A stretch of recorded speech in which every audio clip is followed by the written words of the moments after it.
Okay. तो पिछली class में हम पढ़ चुके हैं माइक्रोस्पोरोजेनेसिस कैसे होता है, कैसे पोलन ग्रेन्स फॉर्म होते हैं। इस क्लास में हमें अब फीमेल पार्ट पे ध्यान देना है। हमें देखना है कि जो मेगा स्पोर्स बनते हैं वो कैसे बनते हैं। मेगा स्पोर्स का मतलब है जो फीमेल गैमीट्स बनते हैं वो कैसे फॉर्म होते हैं। तो सबसे पहले फीमेल स्ट्रक्चर के बारे में बात करते हैं।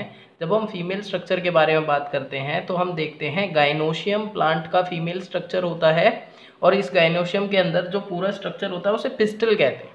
पिस्टल क्या क्या कंसिस्ट करता है हमें पता है। प्लांट का जो फीमेल पार्ट होता है वो सेंटर्ड होता है, ऐसा होता है कुछ हमने देखा है, जिसमें सबसे ऊपर का जो रिसेप्टर पार्ट होता है जो पोलन ग्रेन्स को रिसेप्ट करता है उसे बोला जाता है स्टिग्मा।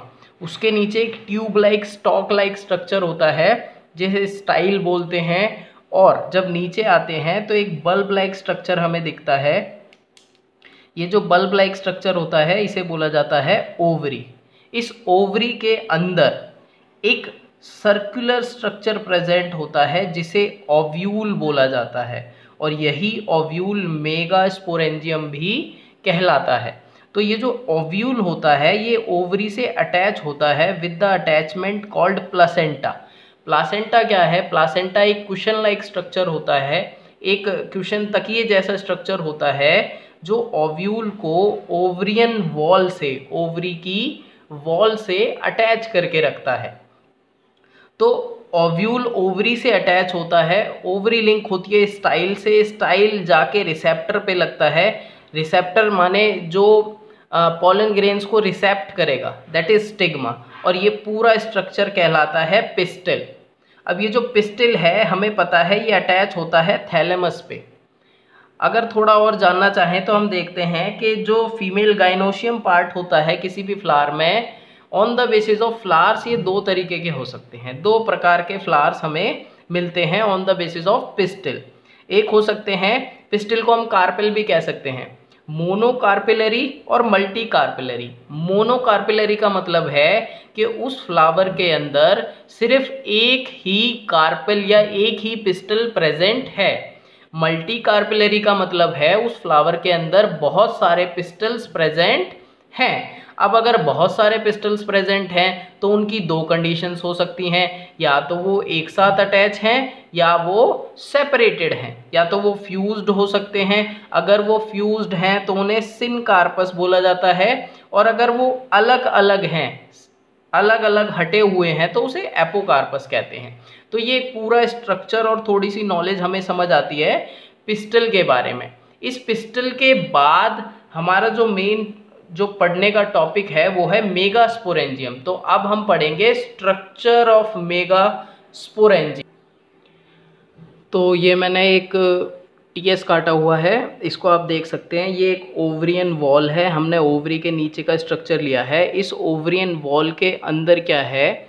इस ओवरियन वॉल के अंदर हम देखते हैं कि हमारा यहाँ पर ये प्लासेंटा है, जिस प्लासेंटा से ओव्यूल अटैच है। हम इस ओव्यूल को थोड़ा और डीपली देखने की कोशिश करते हैं। ये जो पतली सी ट्यूब जो ओव्यूल को अटैच करके रखती है, जो मैंने ब्लैक से मार्क किया है, ये जो पतली सी ट्यूब जो ओव्यूल को अटैच कर रही है प्लासेंटा से, इसे फ्यूनिकल बोला जाता है। ये फ्यूनिकल के अंदर हमें एक ब्लू कलर की एक लाइन सी दिख रही है। ये एक छोटी सी एक ट्यूब लाइक स्ट्रक्चर होता है जिसे रफे बोलते हैं, और जहाँ पे ये पूरा का पूरा स्टॉक या ये जो ट्यूब है ये जाके ओव्यूल से अटैच होती है, इस पार्ट को बोला जाता है हिलम। ये मैंने इसमें मेंशन नहीं किया है, आप समझ लीजिए, इसे हिलम बोलते हैं, हिलम। उसके आगे जब ओव्यूल की बात करते हैं तो इस ओव्यूल को बोला जाता है एनाट्रोफस।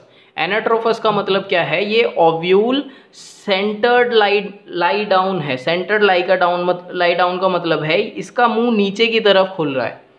एनाट्रोफस ओव्यूल्स, मोस्ट ऑफ द जितने भी एंजियोस्पर्म्स के फ्लावर्स होते हैं ज़्यादातर के अंदर ये एनाट्रोफस फॉर्म में ही ओव्यूल पाया जाता है। तो इसके दो एंड हो जाते हैं, एक ऊपर वाला क्लोज्ड एंड, एक नीचे वाला खुला हुआ एंड। तो जो ऊपर वाला एंड होता है उसे चलाजल एंड बोलते हैं, और नीचे वाले को माइक्रोपाइलर एंड बोलते हैं। ये बहुत मस्त चीज़ है, बहुत मस्ट है, याद रखने वाली चीज़ है। ऊपर वाले को चलाज़ल एंड बोलते हैं, नीचे वाले को माइक्रोपाइलर एंड बोलते हैं। ये वेराई भी कर सकते हैं ऑन द प्लासेंटेशन कि हमारी प्लासेंटा ओव्यूल को किस हिसाब से अरेंज कर रही है। तो ये ऊपर नीचे भी हो सकते हैं, बट एंड दो होते हैं, चलाज़ल एंड और माइक्रोपाइलर एंड। अगर और चीज़ें देखी जाएं तो हमें यहाँ पे ये जो लाइंस दिख रही हैं, ये जो कवरिंग लाइंस हैं, ये जो गैप्स हमें दिख रहे हैं, इन गैप्स को बोला जाता है इंटेग्यूमेंट्स। ये इंटेग्यूमेंट्स क्या करते हैं, ये अंदर जो सेल मास है, जो सेल्स अंदर भरे हुए हैं, इन सेल्स को होल्ड करके रखता है। इन सेल्स को, सेल मास को बोला जाता है न्यूसेलस। तो न्यूसेलस को होल्ड करके रखते हैं इंटेग्यूमेंट्स। तो इंटेग्यूमेंट्स जो हैं वो बाहर वाले को बोला जाता है आउटर और अंदर वाले को बोला जाता है इनर। ऐसे ही इस साइड भी होंगे, ये दोनों क्या करते हैं, ये होल्ड करके रखते हैं न्यूसेलस को। अगर आप 3D स्ट्रक्चर इसका समझ रहे होंगे तो ये चारों तरफ से उसे कवर करके रख पाता है। तो ये एक बेसिक स्ट्रक्चर है हमारे मेगास्पोरेंजियम का या ओव्यूल का। ये बहुत इंपॉर्टेंट है एग्जाम पॉइंट ऑफ व्यू से। अब हमें इसके बाद देखना है कि फॉर्मेशन ऑफ फीमेल गैमेटोफाइट कैसे होता है, कैसे एक फीमेल गैमेटोफाइट फॉर्म होता है, जिसे हम एम्ब्रियोसैक भी कहते हैं। उसके बाद जो न्यूसेलस होता है, उस न्यूसेलस के अंदर सेल मास है। मैंने बताया सेल मास का मतलब है बहुत सारे सेल्स उसके अंदर हैं। तो ये जो सारे के सारे सेल्स जो होते हैं ये 2n नेचर के होते हैं। 2n नेचर का मतलब ये डिप्लॉयड होते हैं नेचर के। फिर क्या होता है, जैसे ही गैमेटोफाइट की फॉर्मेशन स्टार्ट होती है उस टाइम पे जो नीचे वाला एंड था माइक्रोपाइलर एंड, उस माइक्रोपाइलर एंड से, उस माइक्रोपाइल से क्या होता है, एक सेल क्या करता है, अपने साइज को इंक्रीज करता है। जैसे ही ओवरी मैच्योर होगी या ओव्यूल मैच्योर होगा, माइक्रोपाइलर एंड पे एक सेल क्या करेगा, अपने आप को बड़ा कर देगा, एनलार्ज कर देगा और फॉर्म करेगा एमएमसी। ये एमएमसी माइक्रोस्पोर मदर सेल नहीं है, ये मेगास्पोर मदर सेल है। इसीलिए मैंने पिछली वीडियो में बताया था कि जो माइक्रोस्पोर मदर सेल्स हैं उनको पीएमसी भी बोला जाता है, पोलन मदर सेल। तो ये है मेगास्पोर मदर सेल जो कि डिप्लॉयड होते हैं नेचर के। तो आपको बात समझ में आई कि जो सेल है माइक्रोपाइलर एंड पे एक सेल अपना साइज बड़ा करेगा, अपने आप को इनलार्ज करेगा और कन्वर्ट हो जाएगा मेगास्पोर मदर सेल में। Got it?